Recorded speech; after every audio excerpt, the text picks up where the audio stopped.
Esta é uma apresentação sobre análise de qualidade de áudio, feita pelos alunos de mestrado da Universidade Federal do Amazonas, Felipe de Souza Farias e Rildo Taveira de Oliveira, como parte da disciplina Multimídia sobre IP, uma disciplina feita em parceria pela Universidade Federal de Minas Gerais, UFMG, e a Universidade Federal do Amazonas.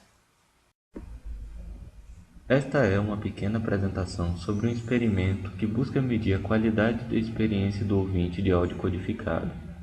Ela consistirá numa pequena explicação sobre a qualidade da experiência, o passo a passo do experimento feito, detalhes sobre os formatos de áudio utilizados, os resultados obtidos, as conclusões que tiramos desses resultados e as referências utilizadas. Qualidade da experiência é a medida da satisfação do cliente com o conteúdo mostrado. Ao contrário da qualidade do serviço, a qualidade de experiência é um parâmetro muito subjetivo, depende da opinião do usuário. Mas é possível fazer uma correlação entre a qualidade do serviço e a qualidade da experiência.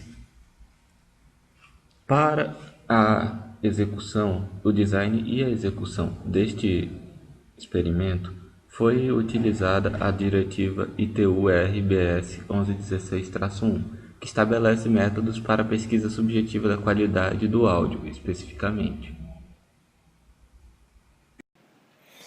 Bem, após a gente enviar os arquivos de áudio e o formulário para as pessoas contendo 3 testes para o e-mail de cada entrevistado, e algumas entrevistas foi feito pessoalmente. Nesses 3 testes tinha um arquivo que seria o referência, né, que seria o original. Um outro arquivo o usuário não iria saber, mas é uma cópia do original. E o outro arquivo, aí sim ele teria uma perda.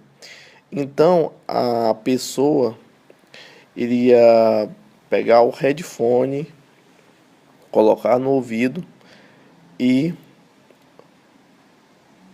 tentar compreender qual áudio era a cópia real do original ou o áudio que continha a perda.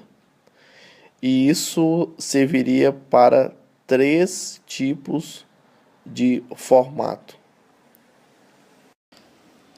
Nesse slide, também vale ressaltar que o usuário ou o entrevistado não tinha ideia de qual dos arquivos era a cópia do original, porque a gente renomeou os arquivos para dificultar o trabalho dos entrevistados e para eles prestarem bastante atenção para identificar qual seria a cópia do original e qual seria o arquivo com perdas. Como eu relatei no slide anterior, foi realizados testes 1, teste 2, teste 3. O que seriam estes 3 testes?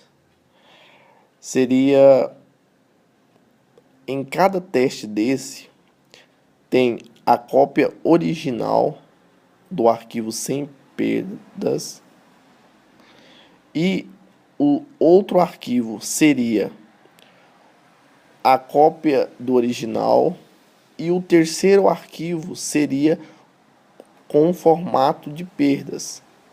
No caso do teste 1, seria uma perda no formato AAC. Já no teste 2, seria no formato AIFF. E no teste 3, seria no formato MP3. Então, o usuário teria que identificar em cada um desses testes qual seria o arquivo com perdas e também falar qual seria o arquivo com a cópia do arquivo original. Repetindo o que eu falei no slide anterior, o usuário vai identificar qual é a cópia do original e qual seria o arquivo com perdas. Então, após ele identificar esses dois arquivos, ele iria analisar o arquivo com perdas. Como seria essa análise?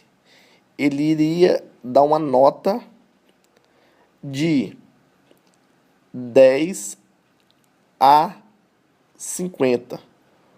Por que a gente pensou de 10 a 50? Porque, pela dificuldade de alguns entrevistados, dá uma nota em decimal. Então, a gente achou melhor colocar de 10 a 50, porque ele poderia dar uma 39, 38, e a gente facilmente faria a correção decimal e ficaria melhor para o usuário dar uma nota entre 10 a 50. A gente achou melhor assim. E seria na escala, se ele identificou que a música tinha perda imperceptível, ele ia dar uma nota 50.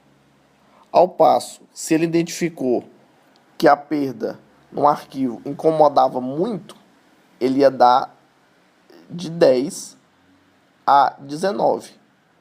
E a gente facilmente converteria para a tabela 2, que a gente conseguiu de acordo com as referências dos arquivos para esta análise da qualidade do áudio.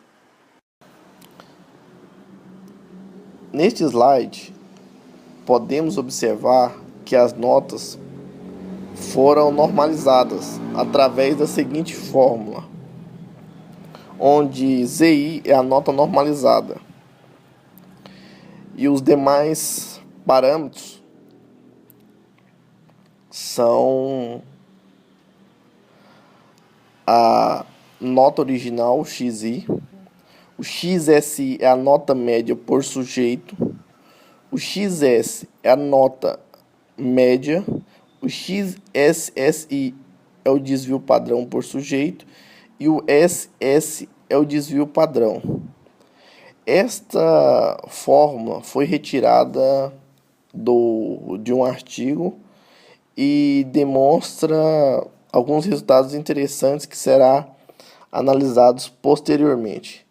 Então, pessoal, para resumir como foi realizado o experimento, foi passado para os usuários, os arquivos com perda e sem perda. Eles tiveram que analisá-los, falando qual era o original e qual era o com perdas, e depois eles pontuaram, uma nota. Foi dividido em 3 testes, 1, 2 e 3. E a partir desses dados coletados, a gente utilizou essa seguinte fórmula. Então, basicamente, foi esse o experimento. Agora vou começar uma pequena explicação sobre os formatos de compressão de áudio utilizados nesse experimento. O formato que representa o áudio original no experimento é o FLAC, Free Lossless Audio Codec. Ele é um formato de áudio sem perdas, criado na virada do milênio, que tem taxas de compressão que variam entre 30% e 70%. Devido a essa e a algumas outras vantagens, ele é o formato de compressão de áudio sem perdas mais utilizado no mundo. O MP3, por outro lado, é o formato de compressão de áudio com perdas mais utilizado no mundo, sendo até sinônimo de áudio codificado, áudio digital. Uma grande parte dessa popularidade dele é devida às grandes taxas de compressão que ele consegue atingir, são de até 91%. O AIFF, Audio International File Format, não é um formato de compressão de áudio, mas sim de encapsulamento. Ele utiliza diversas formas de comprimir seu áudio, mas no caso do experimento, ele utilizou a codificação ADPCM para comprimir. O AAC, Advanced Audio Coding, também conhecido como M4A ou Áudio MP4, foi desenvolvido pelo comitê MPEG, o mesmo que fez o MP3, e foi feito para ser o sucessor dele. Ele é muito confundido com MP4 devido a utilizar, para fins de facilidade de uso, a mesma terminação que o MP4, ou M4A, que foi uma terminação que inventaram de forma a diferenciar este formato de áudio dos vídeos em MP4. Esta tabela resume os principais resultados encontrados. Nela pode ser vista a média e o desvio padrão das notas dadas pelos sujeitos a cada uma das amostras.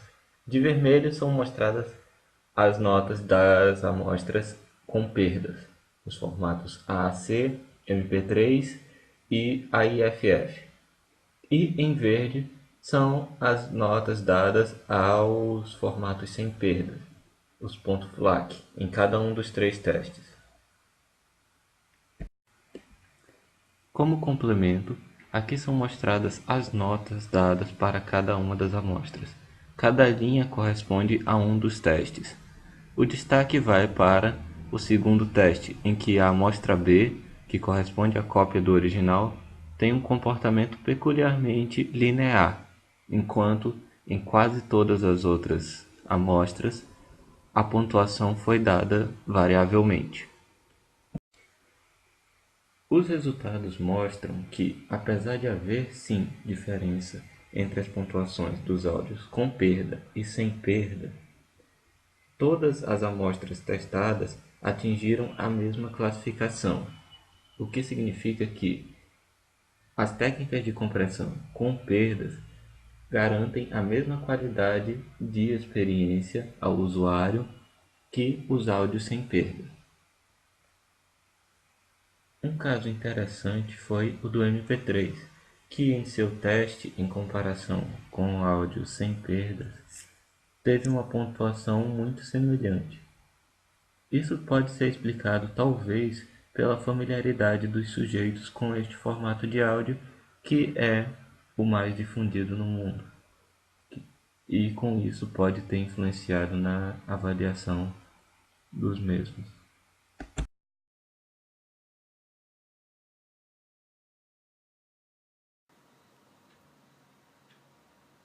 Reference: Perceptual Coding of Digital Audio and Methods for the Subjective Assessment of Small Impairments in Audio Systems, including Multi-Channel Sound Systems. Então, nesses slides, podemos verificar as duas referências que a gente pesquisou para realizar este trabalho. Esta primeira referência é do I3E, IEEE. Ela foi bastante importante, ela tem 63 páginas, é uma referência muito boa, e a gente focou mais na página 52, onde existe a tabela e a parte que fala da parte da pontuação das notas. A gente focou mais nessa página.